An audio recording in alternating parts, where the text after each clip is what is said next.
കേരളത്തിലെ ലക്ഷക്കണക്കിന് വരുന്ന സർക്കാർ ജീവനക്കാരുടെയും പെൻഷൻകാരുടെയും ദീർഘനാളത്തെ കാത്തിരിപ്പിന് വിരാമമിട്ടുകൊണ്ട് 12ാം ശമ്പള പരിഷ്കരണ കമ്മീഷന്റെ പ്രവർത്തനങ്ങൾക്ക് സംസ്ഥാന സർക്കാർ ഔദ്യോഗികമായി തുടക്കം കുറിച്ചിരിക്കുകയാണ്.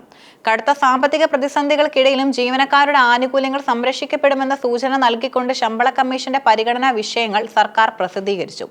ഇതിനോടൊപ്പം തന്നെ കുടിശ്ശികയായിരുന്ന ക്ഷാമബത്ത അനുവദിച്ചുകൊണ്ടുള്ള ഉത്തരവും പുറത്തിറങ്ങിയത് ജീവനക്കാർക്കിടയിൽ വലിയ ചർച്ചകൾക്കും വഴിവെച്ചിട്ടുണ്ട്. മുൻ ചീഫ് സെക്രട്ടറി VP ജോയി അധ്യക്ഷനായ കമ്മീഷനെയാണ് പുതിയ ശമ്പള ഘടന നിശ്ചയിക്കാൻ സർക്കാർ ചുമതലപ്പെടുത്തിയിരിക്കുന്നത്.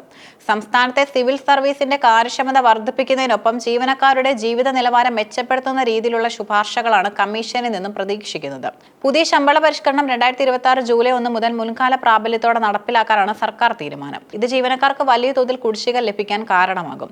കേവലം ശമ്പള വർധനവ് മാത്രമല്ല കമ്മീഷന്റെ പരിധിയിൽ വരുന്നത്. നിലവിലെ ശമ്പള ഘടനയിലെ അപാകതകൾ പരിഹരിക്കുക, പെൻഷൻ ആനുകൂല്യങ്ങളിൽ കാലോചിതമായ മാറ്റങ്ങൾ വരുത്തുക, സർക്കാർ സേവനങ്ങൾ ലളിതമാക്കുന്നതിലൂടെ ഭരണച്ചെലവ് കുറയ്ക്കുക തുടങ്ങിയവയാണ് പ്രധാന ലക്ഷ്യങ്ങൾ. കേന്ദ്ര സർക്കാർ ജീവനക്കാർക്ക് ലഭിക്കുന്ന എന്നാൽ നിലവിൽ സംസ്ഥാന ജീവനക്കാർക്ക് ലഭ്യമല്ലാത്ത ആനുകൂല്യങ്ങൾ കേരളത്തിലും നടപ്പാകുമോ എന്ന് കമ്മീഷൻ പ്രത്യേകം പഠിക്കും. ഇതിന്റെ സാമ്പത്തിക ബാധ്യതയും സംസ്ഥാനത്തിന്റെ വരുമാനവും തമ്മിലുള്ള സന്തുലിതാവസ്ഥ കമ്മീഷൻ പരിശോധിക്കും. റിപ്പോർട്ട് സമർപ്പിക്കാൻ കമ്മീഷന് സർക്കാർ അനുവദിച്ചിരിക്കുന്നത് വെറും 3 മാസമാണ്. എന്നാൽ കേരളത്തിലെ മുൻകാല ശമ്പള കമ്മീഷനുകളുടെ ചരിത്രം പരിശോധിച്ചാൽ ഇത്രയും കുറഞ്ഞ സമയത്തിനുള്ളിൽ ഒരു റിപ്പോർട്ട് സമർപ്പിക്കുക എന്നത് നടക്കില്ലെന്ന് വിദഗ്ധർ ചൂണ്ടിക്കാട്ടുന്നു. വിവിധ സംഘടനകളുമായുള്ള ചർച്ചകൾ, ഡേറ്റ ശേഖരണം, സാമ്പത്തിക വിശകലനം എന്നിവ പൂർത്തിയാക്കാൻ കുറഞ്ഞത് 6 മാസമെങ്കിലും വേണ്ടിവരും. നിലവിലെ സാഹചര്യത്തിൽ ജൂൺ മാസത്തോടെ മാത്രമേ റിപ്പോർട്ട് സർക്കാരിന് ലഭിക്കാൻ സാധ്യതയുള്ളൂ. ആ സമയത്ത് വരാനിരിക്കുന്ന നിയമസഭാ തിരഞ്ഞെടുപ്പും തുടർന്നുണ്ടാകുന്ന രാഷ്ട്രീയ മാറ്റങ്ങളും ശമ്പള പരിഷ്കരണം എത്രത്തോളം വേഗത്തിൽ നടപ്പിലാകുമെന്നതിനെ ബാധിച്ചേക്കാം. ശമ്പള പരിഷ്കരണത്തിന് മുന്നോടിയായി ജീവനക്കാരുടെ പ്രധാന പരാതിയായിരുന്ന ക്ഷാമബത്ത കുടിശ്ശികയുടെ കാര്യത്തിലും സർക്കാർ തീരുമാനമെടുത്തു. കുടിശ്ശികയായിരുന്ന 13% DA ഈ വർഷം ഫെബ്രുവരി മാർച്ച് മാസങ്ങളിലായി അനുവദിച്ചിരുന്നു. എന്നാൽ ഇവയ്ക്ക് മുൻകാല പ്രാബല്യം നൽകുന്ന കാര്യത്തിൽ അവ്യക്തതയുണ്ടായിരുന്നു. പുതിയ ഉത്തരവ് പ്രകാരം DA അനുവദിക്കേണ്ട യഥാർത്ഥ തീയതി മുതൽ മുൻകാല പ്രാബല്യം നൽകിയിട്ടുണ്ട്. ഇതുവഴി ഓരോ ജീവനക്കാരനും വലിയൊരു തുക കുടിശ്ശികയായി ലഭിക്കും. സംസ്ഥാന സർക്കാർ ജീവനക്കാർ, അധ്യാപകർ, പെൻഷൻകാർ എന്നിവർക്ക് പുറമെ UGC, AICT ഈ സ്കീമിലുള്ള അധ്യാപകരും മെഡിക്കൽ എഡ്യൂക്കേഷൻ വിഭാഗത്തിലുള്ളവർക്കും ഇതിന്റെ പ്രയോജനം ലഭിക്കും. സാമ്പത്തിക പ്രതിസന്ധി കണക്കിലെടുത്ത് ഈ കുടിശ്ശിക തുക 8 ഗഡുക്കളായി വിതരണം ചെയ്യാനാണ് തീരുമാനം. 2026-27 സാമ്പത്തിക വർഷം മുതലാണ് ഈ വിതരണം ആരംഭിക്കുക. ഇതിനാവശ്യമായ തുക ധനമന്ത്രി KN ബാലഗോപാൽ ബഡ്ജറ്റിൽ മുൻകൂട്ടി വകയിരുത്തിയിട്ടുമുണ്ട്. ഏകദേശം 20,000 കോടി രൂപയിലധികം അധിക ബാധ്യത ഇതിലൂടെ ഉണ്ടാകുമെന്നാണ് പ്രാഥമികമായ കണക്കുകൾ. എന്നാൽ വരാനിരിക്കുന്ന തിരഞ്ഞെടുപ്പ് കണക്കിലെടുത്ത് ജീവനക്കാരുടെ അതൃപ്തി പരിഹരിക്കാനാണ് സർക്കാർ ശ്രമിക്കുന്നത്.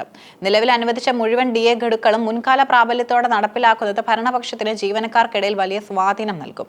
അതേസമയം DA വിതരണം 8 ഗഡുക്കളായി നീട്ടുന്നത് ഭാവിയിൽ വരാനിരിക്കുന്ന സർക്കാരുകൾക്ക് വലിയൊരു ബാധ്യതയാകുമെന്ന വിമർശനവും ഉയരുന്നുണ്ട്. ശമ്പള കമ്മീഷൻ രൂപീകരണത്തെ സംഘടനകൾ സ്വാഗതം ചെയ്യുന്നുണ്ടെങ്കിലും റിപ്പോർട്ട് സമർപ്പിക്കാനുള്ള സമയപരിധിയെക്കുറിച്ച് അവർക്ക് ആശങ്കയുണ്ട്. ശമ്പള പരിഷ്കരണം തിരഞ്ഞെടുപ്പിന് മുൻപ് പ്രഖ്യാപിക്കുമോ അതോ അടുത്ത സർക്കാരിന് വിട്ടു നൽകുമോ എന്നതാണ് പ്രധാന ചോദ്യം. ഫിറ്റ്മെന്റ് ഫാക്ടർ കുറഞ്ഞത് 1.40 എങ്കിലും വേണമെന്നും വീട്ടുവാടക അലവൻസ്, സിറ്റി കോമ്പൻസേറ്ററി അലവൻസ് എന്നിവ വർദ്ധിപ്പിക്കണമെന്നുമാണ് സംഘടനകളുടെ ആവശ്യം. 12ാം ശമ്പള കമ്മീഷന്റെ പ്രവർത്തനം ആരംഭിക്കുന്നതോടെ കേരളത്തിലെ സിവിൽ സർവീസ് മേഖലയിൽ വലിയ മാറ്റങ്ങൾ പ്രതീക്ഷിക്കാം. ശമ്പള വർധനവിനൊപ്പം തന്നെ ഭരണനിർവഹണത്തിലെ ആധുനികവൽക്കരണവും കമ്മീഷൻ ലക്ഷ്യമിടുന്നു. DA കുടിശ്ശികയുടെ കാര്യത്തിൽ സർക്കാർ കൈക്കൊണ്ട തീരുമാനം താൽക്കാലികമായി ജീവനക്കാരെ ശാന്തരാക്കിയിട്ടുണ്ടെങ്കിലും ശമ്പള പരിഷ്കരണ റിപ്പോർട്ടിലെ ശുപാർശകൾ എന്തായിരിക്കും എന്നതിനെ ആശ്രയിച്ചിരിക്കും വരുംകാല രാഷ്ട്രീയ ചലനങ്ങൾ. പുതിയ ശമ്പളം 2026 ജൂലൈ മുതൽ ലഭിക്കുമെന്നത് ഉറപ്പായതോടെ കമ്മീഷന്റെ ഓരോ നീക്കത്തെയും അതീവ താൽപര്യത്തോടെയാണ് കേരളത്തിലെ 5 ലക്ഷത്തോളം വരുന്ന ജീവനക്കാരും 4 ലക്ഷത്തോളം വരുന്ന പെൻഷൻകാരും ഉറ്റുനോക്കുന്നത്. 12ാം ശമ്പള കമ്മീഷൻ പ്രഖ്യാപനവും DA കുടിശ്ശിക അനുവദിച്ച തീരുമാനവും വരാനിരിക്കുന്ന നിയമസഭാ തിരഞ്ഞെടുപ്പിൽ അതീവ നിർണായകമായി സ്വാധീനം ചെലുത്തും. കേരളത്തിലെ ഏകദേശം 5 ലക്ഷത്തോളം വരുന്ന സർക്കാർ ജീവനക്കാരും 5 ലക്ഷത്തിന് അടുത്ത് വരുന്ന പെൻഷൻകാരും അവരുടെ കുടുംബങ്ങളും ചേരുന്ന വലിയൊരു വോട്ട് ബാങ്കിനെ ലക്ഷ്യം വെച്ചുള്ള രാഷ്ട്രീയ നീക്കമായാണ് ഇതിനെ വിലയിരുത്തുന്നത്. കടുത്ത സാമ്പത്തിക പ്രതിസന്ധിക്കിടയിലും ശമ്പള പരിഷ്കരണത്തിന് തുടക്കം കുറിച്ചത് ജീവനക്കാർക്കിടയിലുള്ള ഭരണവിരുദ്ധ വികാരം തണുപ്പിക്കാൻ സഹായിക്കും. 2024 ജൂലൈ മുതൽ മുൻകാല പ്രാബല്യത്തോടെ ശമ്പളം പുതുക്കുന്നത് വഴി വലിയൊരു തുക കുടിശ്ശികയായി ലഭിക്കുമെന്ന പ്രതീക്ഷ വോട്ടർമാരെ സ്വാധീനിക്കും. DA കുടിശ്ശിക 8 ഗഡുക്കളായി നൽകുമെന്ന പ്രഖ്യാപനം സാമ്പത്തിക അച്ചടക്കത്തോടൊപ്പം ആനുകൂല്യങ്ങൾ ഉറപ്പാക്കുന്നുവെന്ന പ്രതിച്ഛായ സർക്കാരിന് നൽകുന്നു. ശമ്പള പരിഷ്കരണ റിപ്പോർട്ട് സമർപ്പിക്കാൻ നൽകിയ 3 മാസത്തെ കുറഞ്ഞ സമയപരിധി ഒരു തിരഞ്ഞെടുപ്പ് തന്ത്രം മാത്രമാണെന്ന് പ്രതിപക്ഷം ആരോപിക്കുന്നു.